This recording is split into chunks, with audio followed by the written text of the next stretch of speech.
these microphones are supposed to be on.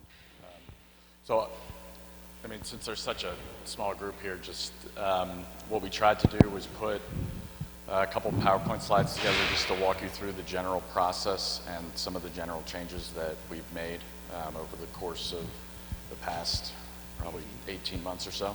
And then after that, we'll open it up to any questions y'all might have, and glad to talk through them and take your input into the process. So I appreciate y'all being here.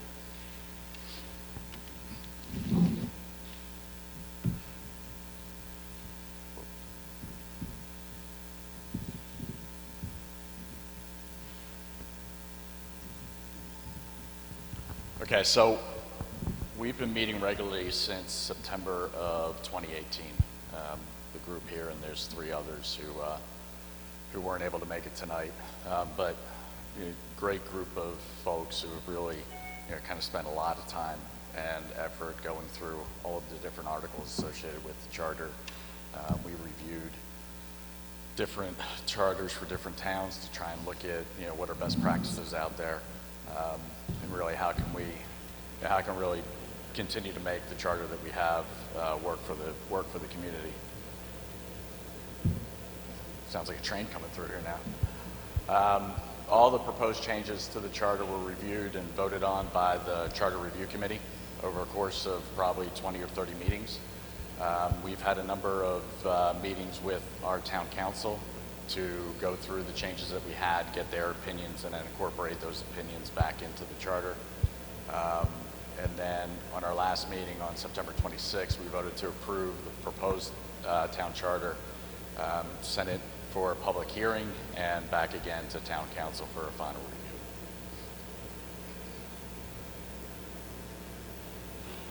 So what I'm going to do here, and for those on the committee, I actually added 2 slides today just to give an article by article summary, quick summary, and then into some of the details. What I'll do here is just kind of give a high level overview of what each article kind of means and anything that we may have done to it. And then I have some more details in the final slides. And this won't take all night, I promise. Article 1, really no significant changes in it. This article describes all the powers for our town to exercise as possible within what is allowed by state law. Definitions that were previously in Article 7 are being moved to Article 1 just for ease of presentation and getting those definitions earlier into the charter. Article 2, no significant changes to this article as well. The article retains our traditional open meeting law form of government and the legislative body of town meeting. Article 3, again, no significant changes there. This article updates and adds clarity to the selection and role of the elected boards and committees of the town. Article 4 is basically deals specifically with the town administrator role. We did have a few changes to the to Article 4 that we'll go into in detail later on. But basically this position reports directly to the select board, charged with the responsibility of overseeing, coordinating the day-to-day operation of the town.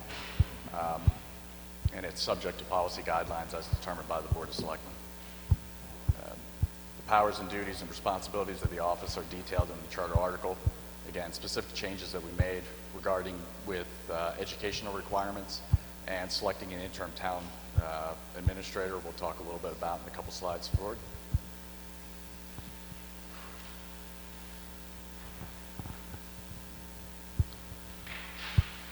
Again, just Article 5 through 7.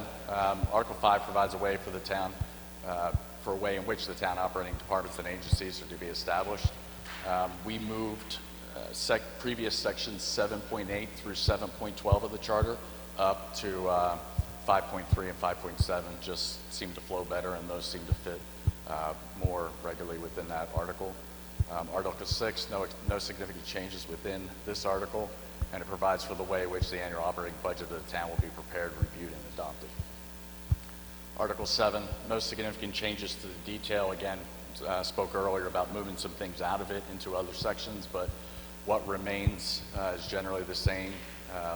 We did move section 8.2 of the current article up to section 7.7 of the proposed charter, that mainly because that was the one the one section of Article 8 that still was needed within the charter. Article 8 was substantially removed basically because it outlined the way the town would move from prior to the charter to adopting the current charter now, so it wasn't necessary.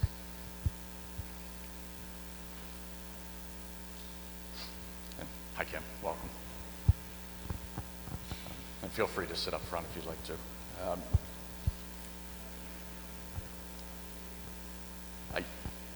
Yeah, everything going forward now is the same. Yeah, sorry about that. I just wanted to provide like an article by article summary to begin.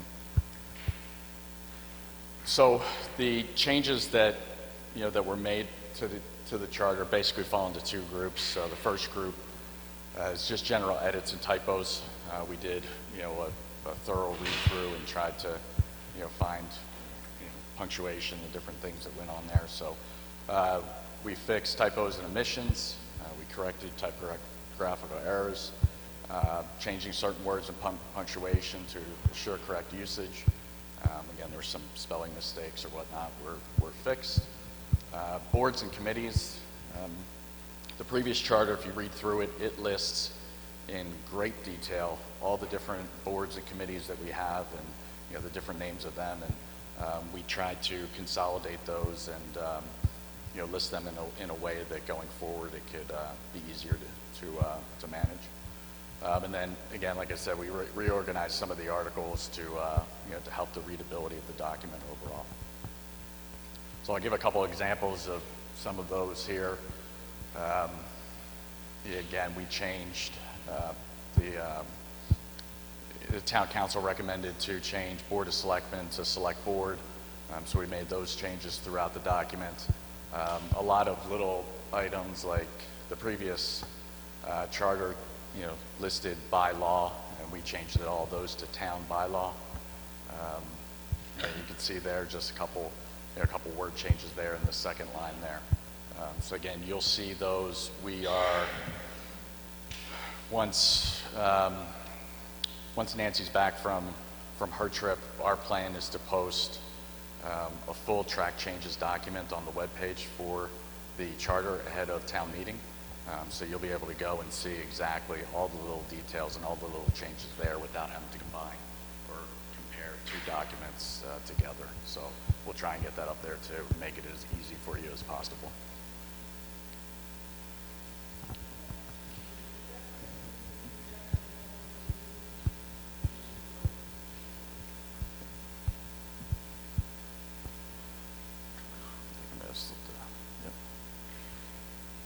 So then again, here is just, again, another general edit.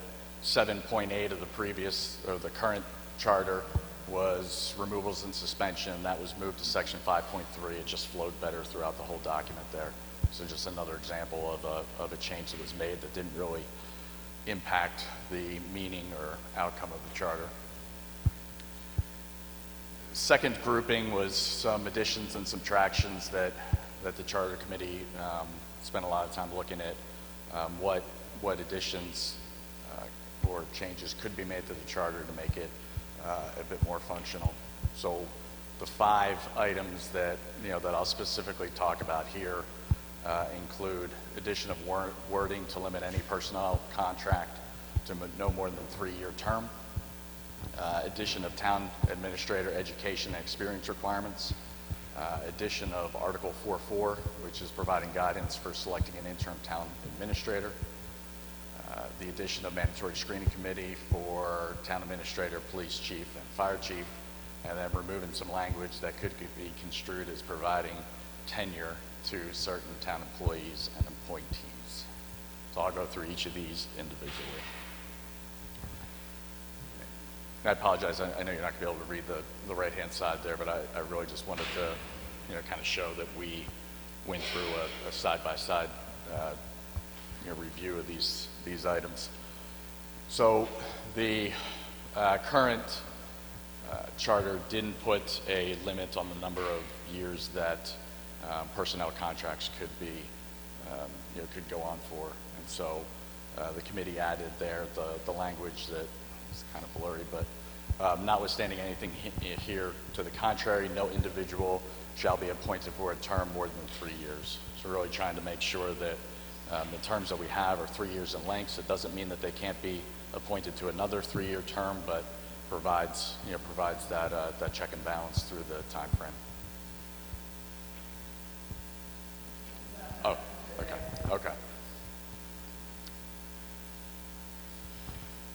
I don't know why it's coming out that way, which is disappointing to me. Second item there is town administrator education and experience requirements. The select board shall appoint a town administrator, again, for a term up to 3 years, kind of tying both of those items back together. Again, we were trying to make sure that nothing in the document would indicate a tenure for any of our employees. And then what we really wanted to look at here is just proposed education and experience requirements for the town administrator. So shall be appointed solely on the basis of demonstrated, I apologize, I can't read that. Let's see if I can make it readable.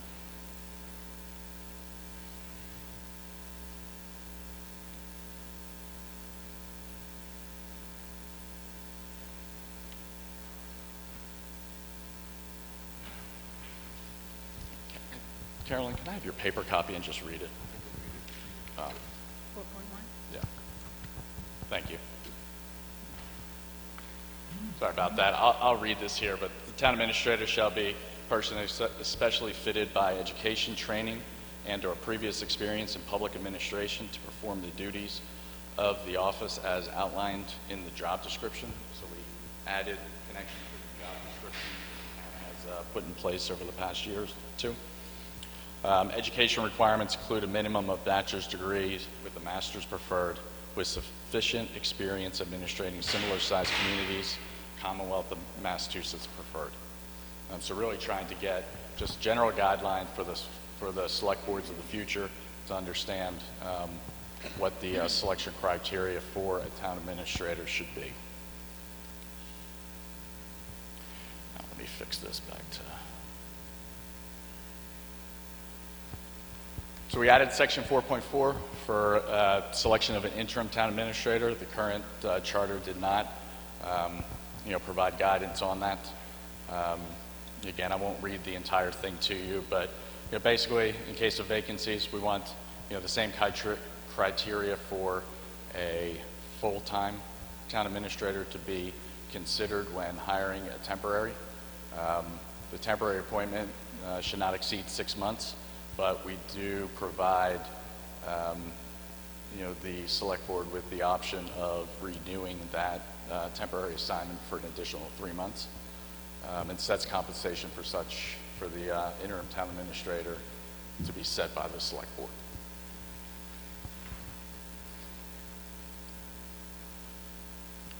The fourth item that we added was the requirement for a screening committee to be assigned by the select board when selecting a town administrator, a police chief, or a fire chief.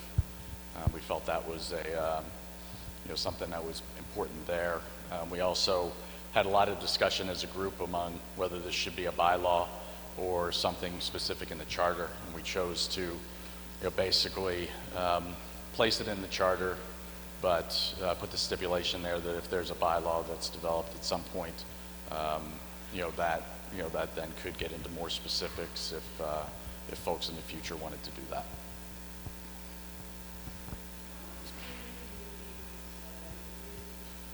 So we left it fairly broad for that, but we left it that appointed by the select board to include qualified professionals, residents, or town employees.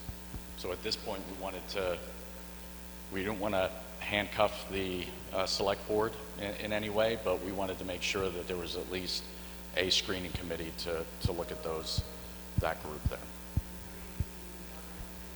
We left that to the select board to decide.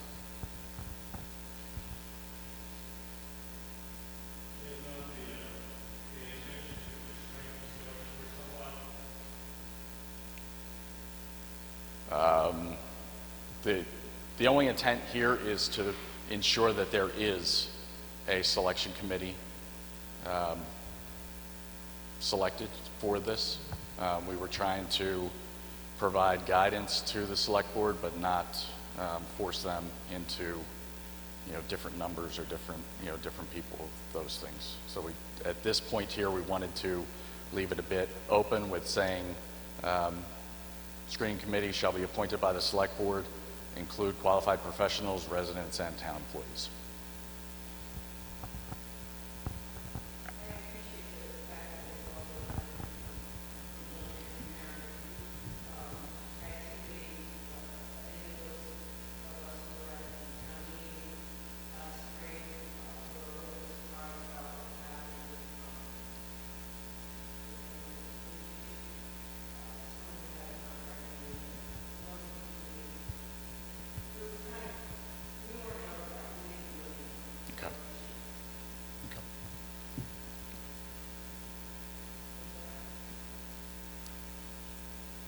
So then, I think this is the last one. I've kind of lost count of my, so we wanted to make sure that, again, there was discussion among the committee around some of the language, and, it was supported by the town, town council, that the way the current charter read,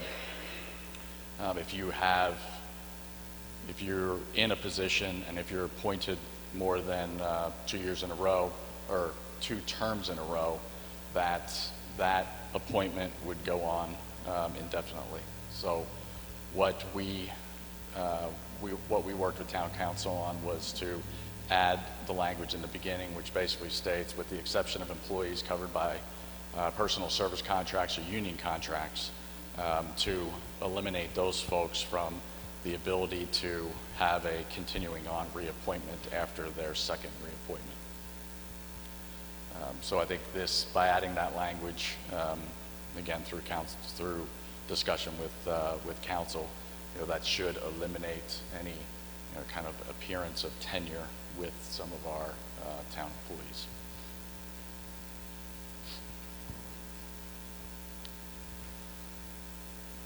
Next steps. I only have 2 more slides to go. I'll finish through here, and then we can get into any questions y'all might have. So the Charter Review Committee is going to review any public feedback and suggestions received. Any additional proposed changes to the charter will be reviewed with Town Council.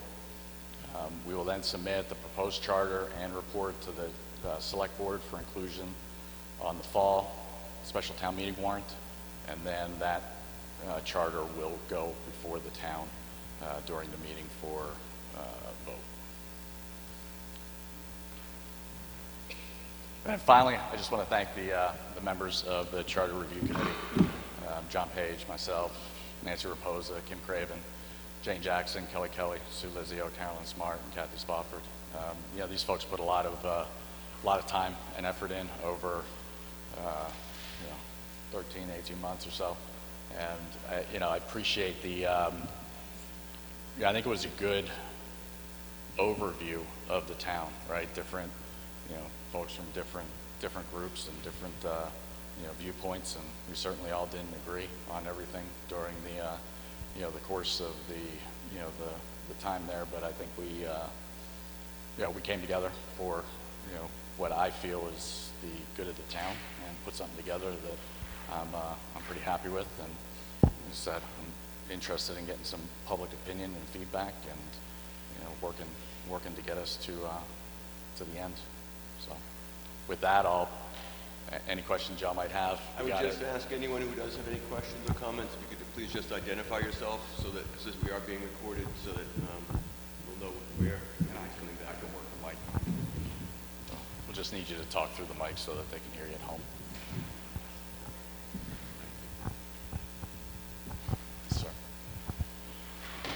Okay, thank you for working so hard on this document. I'm Richard Schufer, by the way, live on Maplewood Drive. So perhaps for those of us who are not lawyers here, can you perhaps define what the word tenure means in the context of these town appointments? So I'm certainly not a lawyer either. Yeah, I think when I don't have the, do you have the original charter? Perfect.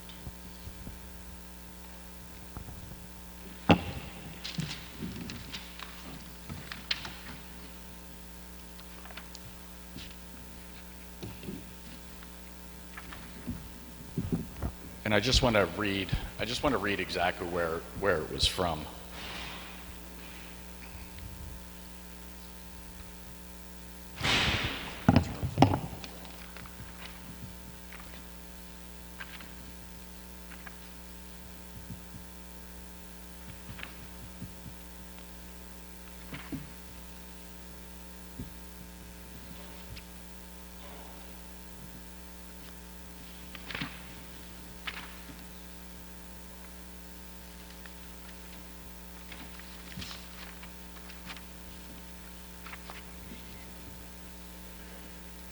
What section that is?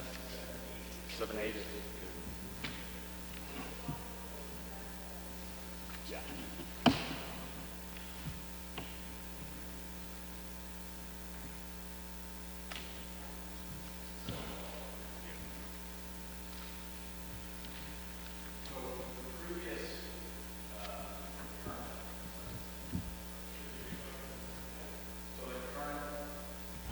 Section 712 is terms of office, right? And it states, notwithstanding any other provisions of this charter which might appear to the contrary, whenever a person after having served for an initial term of years in a full-time appointed town office is reappointed to the same office to succeed themselves, such reappointment shall be for an indefinite term, not subject to further periodic reappointment.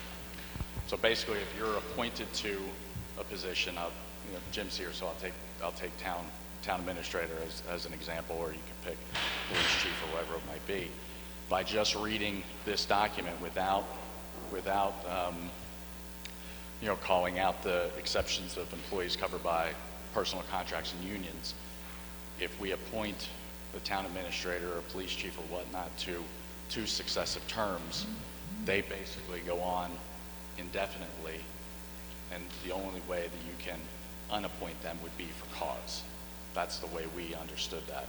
So it basically, tenure, similar to what happens in universities and whatnot, that just becomes difficult for the town to make changes going forward. So what this allows us to do, at least in our opinion, I think if I'm speaking out of turn, the group here can certainly talk, is it takes that away. So for a town administrator or a police chief, if their contract is up in 3 years, then in 3 years you renegotiate the contract and you decide if you want to move forward or not. Just like any other contract, there's not a automatic, the charter isn't dictating what you have to do from that standpoint. It's basically left up to the individual terms of the contract that we have with those either contract employees or union employees.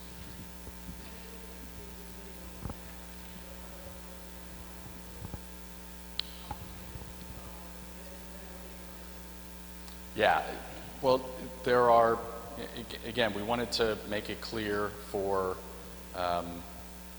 contract folks and those who have unions, but again, we do have employees that are,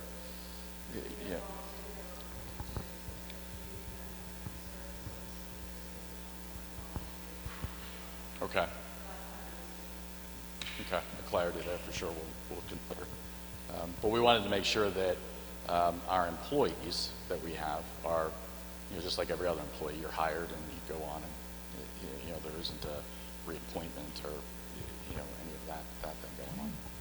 So, if anybody wants to help me, if I haven't been clear. That's really what we were trying to do there, is just to make sure that there was some control over ongoing contracts and didn't just take it out of the control of the select board or whoever the appointing authority would have.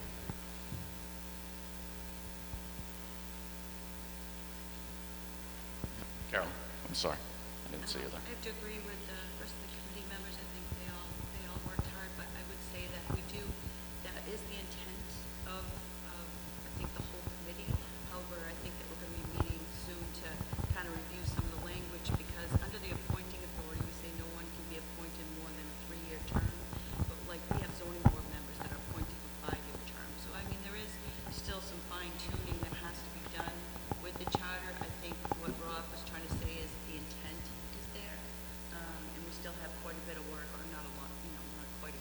Please don't tell me we have quite a bit of work to do. We do not have quite a It was kind of contradictory where you have zoning board members Yeah. for 5 years and like Yep. Linda had pointed out, you know, at the end of 3 years, the selectman could say thanks, but no thanks, and I think that's not really where we want to go.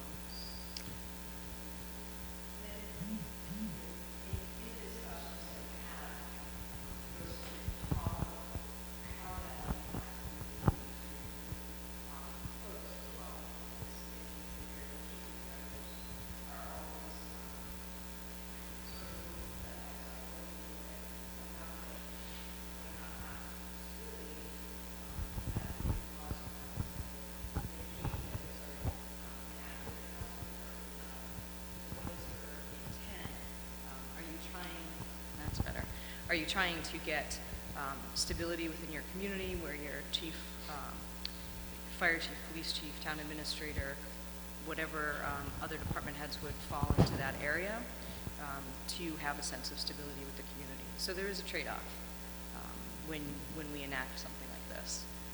So, and those were some of the discussions that we had at the table. And just to follow along with that, yes, those were definitely discussions and things that we're concerned with, but the committee did decide that this is probably a proposal we want to put forward.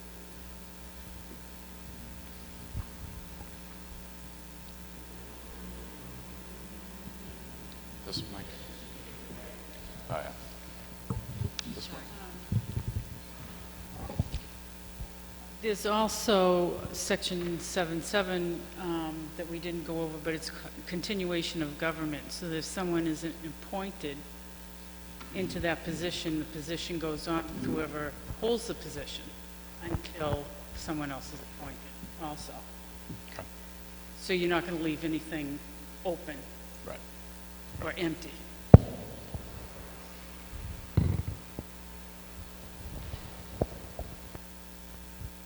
Yes, ma'am. Andrea Wood. I was wondering why this was a change you didn't make, that why you still have it as a home rule charter. And clearly it isn't. It's now a legislative charter.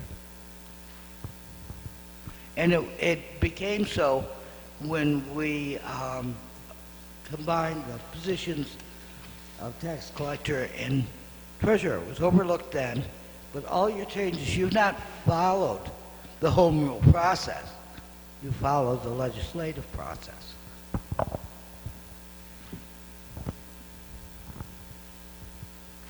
Thank you, Andrea.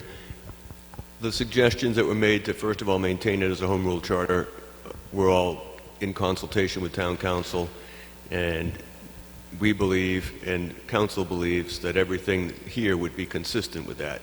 Now, yes, it does have to go through a legislative process for approval, but it did originally, as well as some of the changes both to the tax collector and further back to the recall. Those things all had to go through the legislature. But council has assured us that maintaining the home rule charter process, this is consistent with that. Carol. So I think I understand where Andrea's coming from. We, like I said before, we do need to clean up some of the language because right in the first page it says it's the home rule charter. And you're correct, the home rule charter that they developed in '99 has to go through the ballot box and it has to be voted on at town meeting.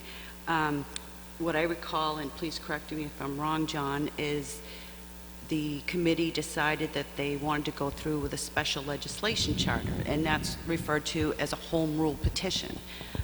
So what would happen is the changes, if they're voted at town meeting, would go to the legislature. Now, there's a very big possibility if they see any of the changes as substantial, they will kick it back and make us put it through the voters. It's about a year-long process to get it through the legislation body. So there was a lot of debate on this committee whether we should stick with the home rule charter or versus a special legislative charter or what's referred to as home rule petition. You know, I'm not sure what the best route is, but this is what the committee decided on. And we're also not creating a new charter. This is part of the charter review committee. It's something that's mandated to be done every 10 years. I believe it hasn't been done in 19 correct me if I'm wrong or about that. So we're long overdue for that. And this is not to rewrite the charter, but to revise it, to make it consistent, to make it clear, and hopefully for the next group that does, they can see what our intent was behind these things. Yes, Andrea?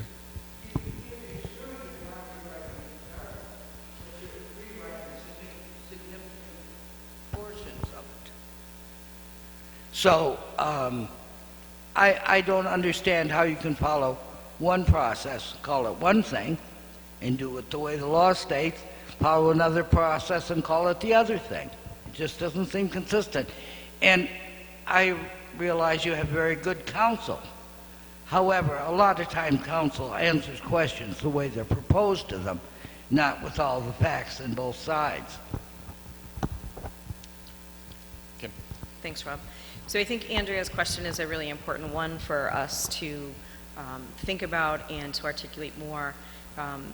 Just for the benefit of the public, when this did come up, there was substantial discussion because it is a deviation from what our town put in. And I think that as a committee, we should put forward something that really explains, because I think if we polled each member of the committee sitting at the table and the others that aren't here, they would have a different opinion on what the home rule charter entails and what the special legislation entails. And when we did vote for the home rule charter, it actually gave us that additional layer of protection so that it was not just who showed up to town meeting, but that it did go to the ballot box as well. So I think that's something that so while the committee might have voted for it, I think it's advantageous for us to really explain that to the community, because I think others might have the similar question as Andrea does.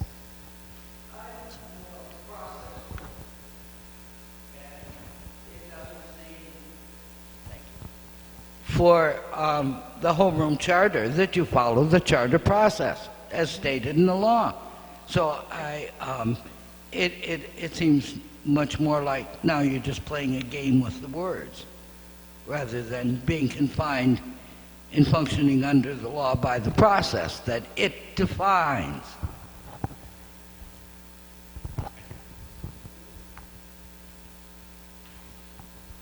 Okay, well, we'll certainly go back and talk through that and debate it more. Any other questions or comments? Certainly want to thank everyone for coming out this evening. To my members, Got it right before, right there. Okay, as long as we're still in question mode. Just to jump back to something that we briefly touched on, the screening committee, did you consider making a minimum number of people on that, or saying something such as the members shall not be otherwise employees of the town, or otherwise, well, maybe you do want some employees, but putting some kind of other qualification on it? Maybe that was a long discussion. Quite long. It was probably one of the longest discussions we had, and we had drafted versions that were very specific and said thou shalt pick 1, 2, 3, 4, 5, 6, 7, and at the end the committee decided, and I can flip back to that slide, but really the committee decided that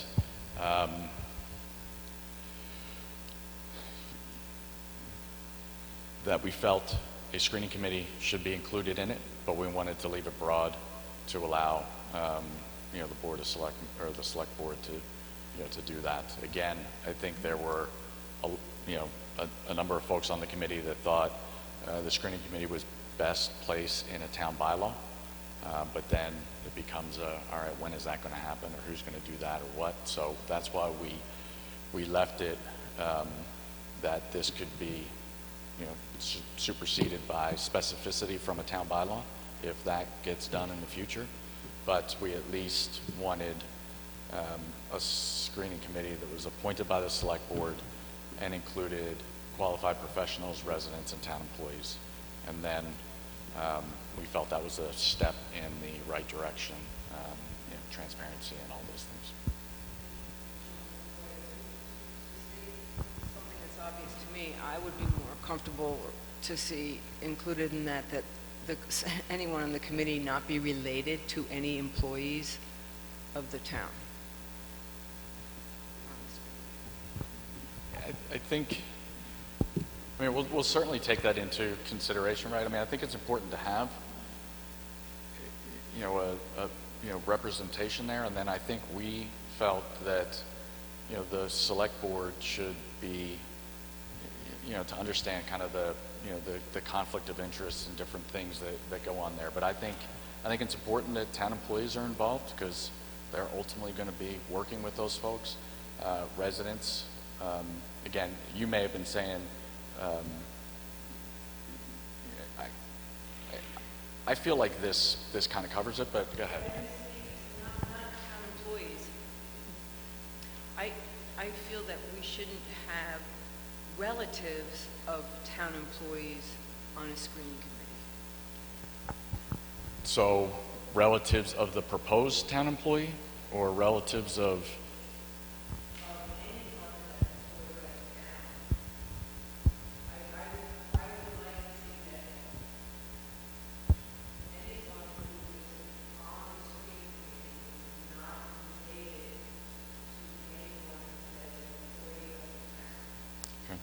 Well, we can take that and, you know, debate amongst ourselves on that, whether that's, again, I can't guarantee that I would get in there, but we can certainly talk about it.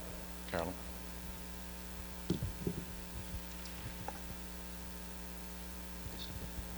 We did discuss similar items along that with the screening committee, but Massachusetts general law covers the ethics and it outlines who would be a relative in financial gains, and somebody would have to contact ethics. The town doesn't oversee that, the state does. So to put it in the charter could be very conflicting because the state oversees the ethical laws. Andrew? I think this is a good idea, although I also can see some problems with it because you have a potential inequitable situation if you don't have a stated number of members on the committee. Say to do a police chief, suddenly the selectmen appoint 15 members for a review committee and 2 for a fire chief. And that isn't right. And the other thing is you put out to advertise for people to fill. What happens if no one responds? How it should have an alternate way for them to pick those people. Sure. And I think, again, we talked a lot about that. We'll definitely, you know, talk some more. Again, it's kind of the how much, you know, how much do we force something? How much do we, you know, we vote these folks into, you know, to these positions. So we're looking to, you know, to have them do the right thing as well. Go ahead. I think if I could just speak to some of the discussion on specificity. So to take it out of any of the municipal employees and put it on the school side, some versions had very specific requirements of what the official would have to have in their background. And what we talked about is how it's changing environment. So for the education field, you know, if the banner today is a PhD for, say, a school superintendent, but in 5 years it's the CAGs and we're stuck with a charter that is so specific that then we can't maneuver around what best practices and emergent practices are. And that's changing in all of the fields. So that's why it's important that a bylaw does address that. And a bylaw is something that can be changed and adapted where the charter is, you know, a 10-year review and sometimes longer. So that was a lot of the discussion because, as Rob said, we had different iterations and some were very long and very specific. And this is what, you know, the committee, after bantering out, I think, on 2 meetings, came to something that was comfortable and had a process. But to Andrea's point, what would go in the bylaw would be very important to have it be similar enough if there was openings of 2 positions in a certain year. And the other part to that is leaving enough flexibility for our board when we do elect to place people in positions. So it's definitely a tricky spot to be in, right? We need to be flexible, but we need to be transparent and accountable as well. I think Kim brings up a good point, right? That the intent for us is for this to, become a more specific bylaw in the future. And as Kim said, they can be changed as the times change. I agree with that. The only problem is exactly what you said. Sometime in the future. This shouldn't go into place then until the bylaw is ready to be altered so they can function correctly. We considered that, and I think there were probably folks on the committee who would have said, yeah, that's the proper way, but then there was other folks on the committee that says, at least we have this now, as opposed to, the what ifs in the future from a bylaw.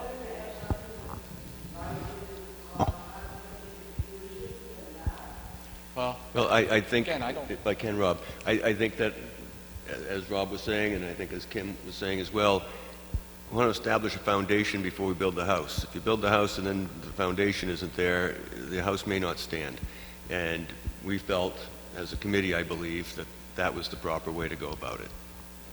And I feel like, yeah, it's not specific, but I think as I read it, if I was a member of the select board, which I don't want to be, I would look at qualified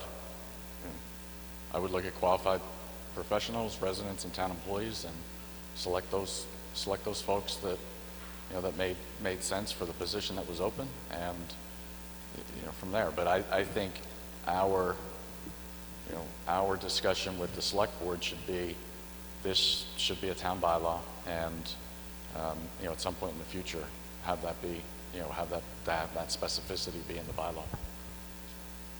Linda Johansson. I just had a question on the beginning. Unless otherwise specified by town bylaw, you can't have a bylaw overwrite this, so it's got to be at least a committee for at least those 3 positions. Are you suggesting it could be more positions or less, or that the committee is different in some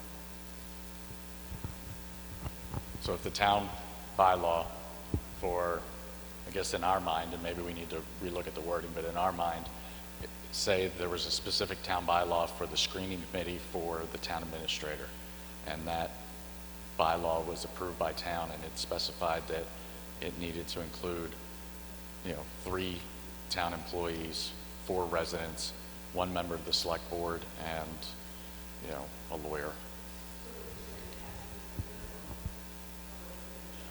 Unless otherwise so if there's a bylaw for a selection committee for the town administrator, then this section would not apply to town administrator. You would go to the bylaw.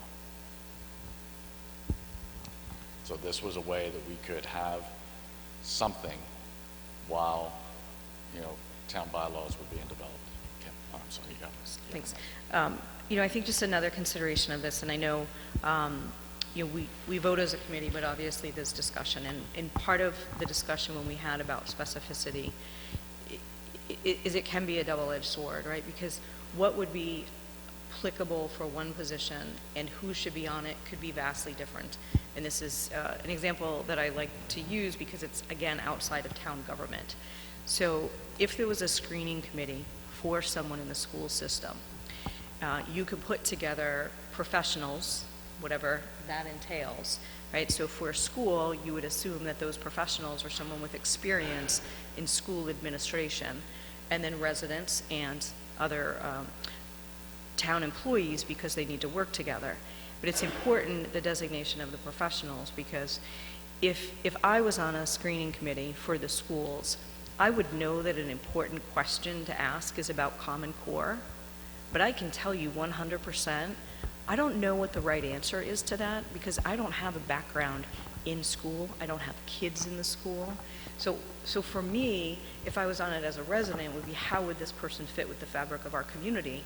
But on the professional side, I wouldn't know whether that person is appropriate for that position or not.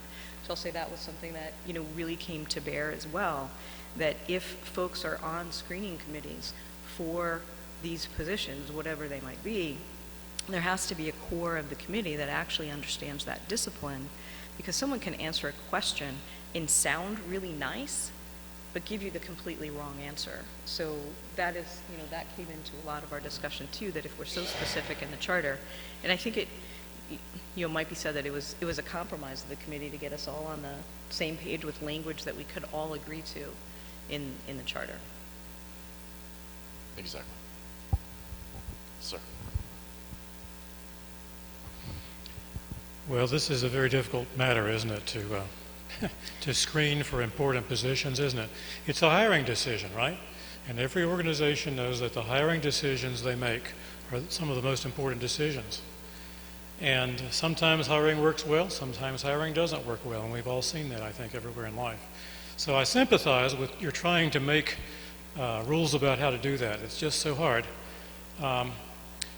But I guess if I were on your committee and doing this, I would set at least a minimal number of people on the committee size, even if it's like 3, because it appears to me as though you could conceivably have, under this wording, a committee consisting of 2 people.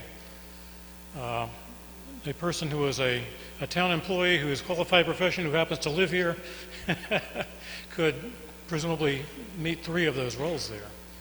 And so if you say it should have a minimum of 3, then I think the select board could easily increase that at need. I think probably 15 would be the upper size that's possibly manageable and may not even be manageable in that.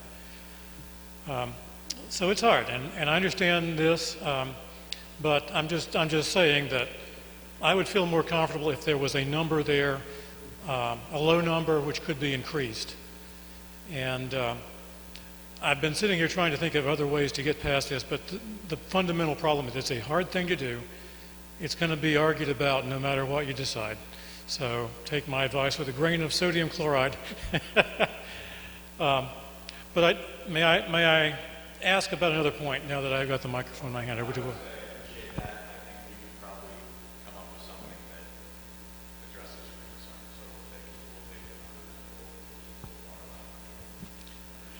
Okay. I would like to just ask one other point. As I read the... Okay. All right, this concerns the town administrator position. And I observe that the paragraph ends with qualifications shall include level of education, and having been apparently a town administrator for a medium-sized town. And so it appears to me then that we will never have someone who has not been a town administrator somewhere else, even though he could have had some kind of equivalent experience perhaps in state government, that would provide some knowledge of ins and outs of how you do it. So that's the intention here, okay.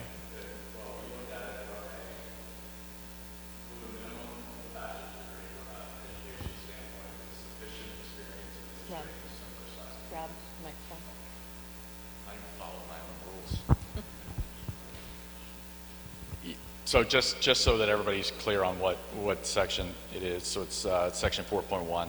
The education requirements include a minimum of a bachelor's degree, master's preferred, with sufficient experience administrating similar sized communities, and then Commonwealth of Massachusetts preferred.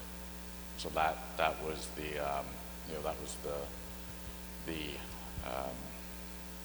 the expectation from the committee in terms of educational and previous experience. And I believe the language there says preferred, and so there is some leeway there for interpretation otherwise based upon what another person's qualifications and background might be.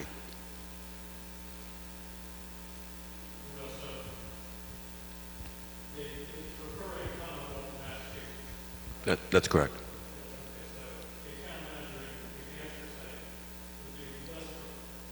Well, someone who has the experience in the Commonwealth is going to be more familiar with the general laws of Massachusetts and the way things work in Massachusetts versus in another jurisdiction.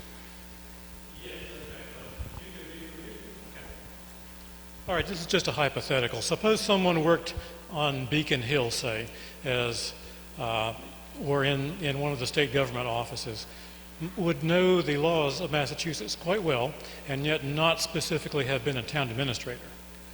And I'm just I guess that would supposing- depend upon what the pool of candidates was and what the qualifications of other candidates were.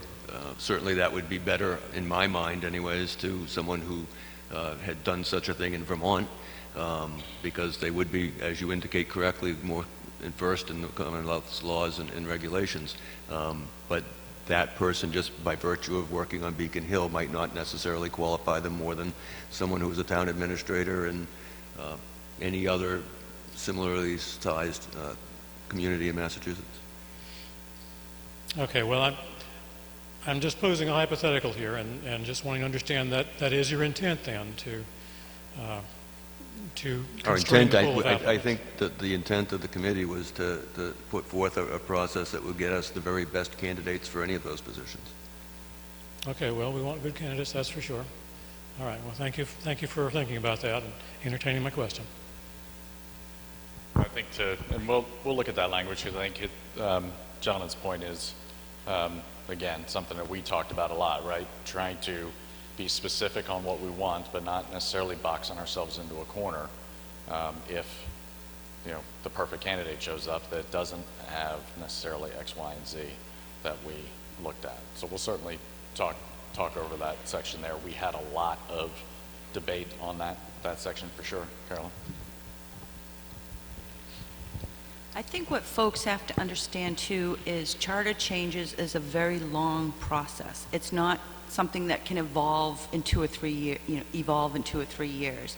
Whereas if you make specific things in your bylaws, that can evolve much easier. And additions can be added, or as times change, the bylaw can change. The charter can't. So making it as specific as what you were referring to, like, for example, the screening committee, by saying how many members have to be on it, if you weren't able to recruit those members, you wouldn't be able to fill the position. So I think the charter gives, the town the direction, but your bylaws really make it specific. They build on it and make it specific. That's a good point. To just follow up on Caroline's point, there are town committees that had definitive numbers in them, and because it wasn't in a bylaw or a charter, we were able to continue with the committees without the number that had been originally planned. So there can be problems with that. And to your point, sir, about the specific requirements, there again, that was quite a discussion between the committee members, with a lot of specificity at some point, paragraphs, and kind of bringing it down to this level. But I think it's important. I know, we're talking as a committee, but just like some of you in the room have different opinions, some on the committee do as well. So I think it is important for us to sort of readdress those things and reflect on what Carolyn said, is that we get boxed in when the charter is really specific. And to your point, sir, that there could be someone that worked on Beacon Hill and then went to New Hampshire or Vermont and gained experience in a community like ours, but then became less eligible, even though experience-wise they actually had more experience. So it is a cautionary point. Well taken.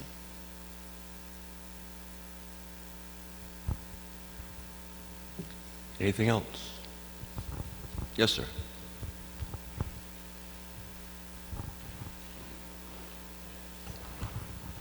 My name's Anil Calvi. I have a question. What keeps the select board from becoming dictatorial in this and ignoring the steering committee or any of their suggestions and just doing what they decide? Anyway.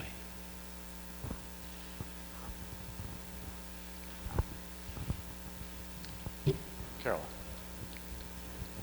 There's different types of screening committees, and that's why the suggestion for me to outline them in a bylaw.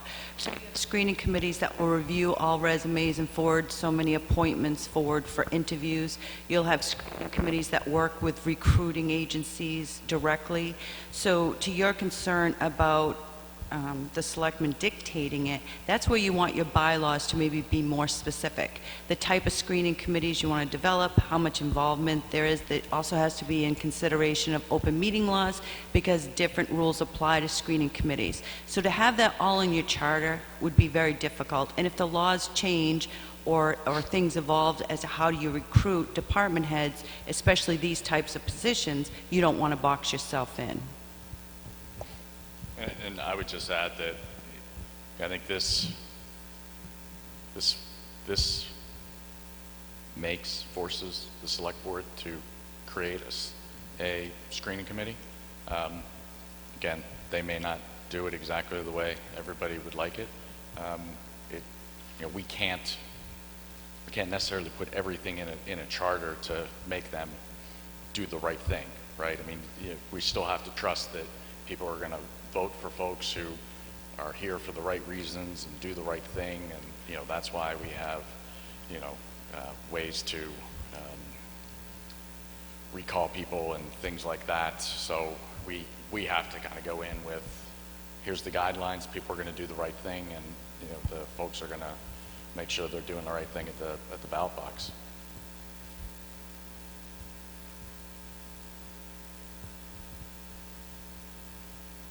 Again, a lot of great comments tonight and some things for the committee to consider. Are there any other public comments?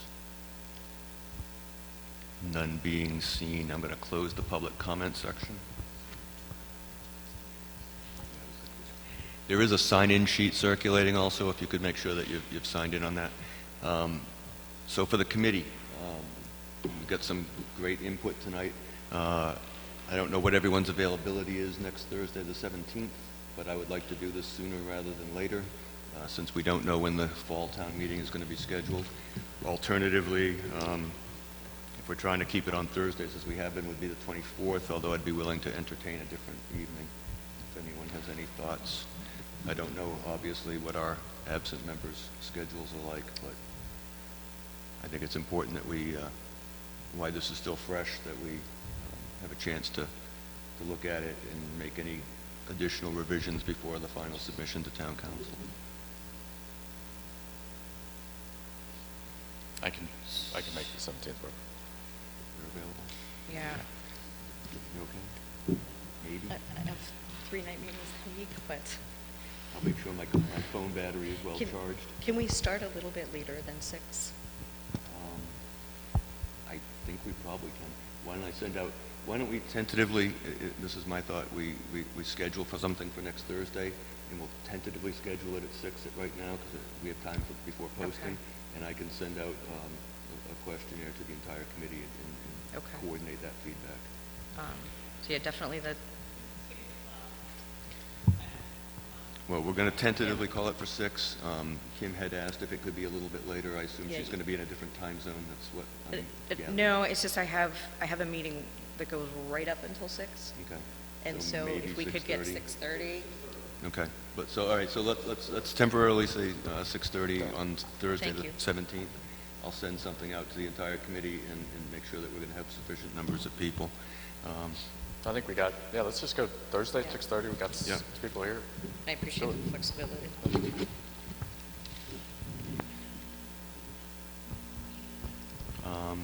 Motion to adjourn? I have several motions to adjourn, and I have several seconds. All those in favor? Aye. Aye. Opposed? Fine, we are adjourned. Thank you, everyone, for coming down.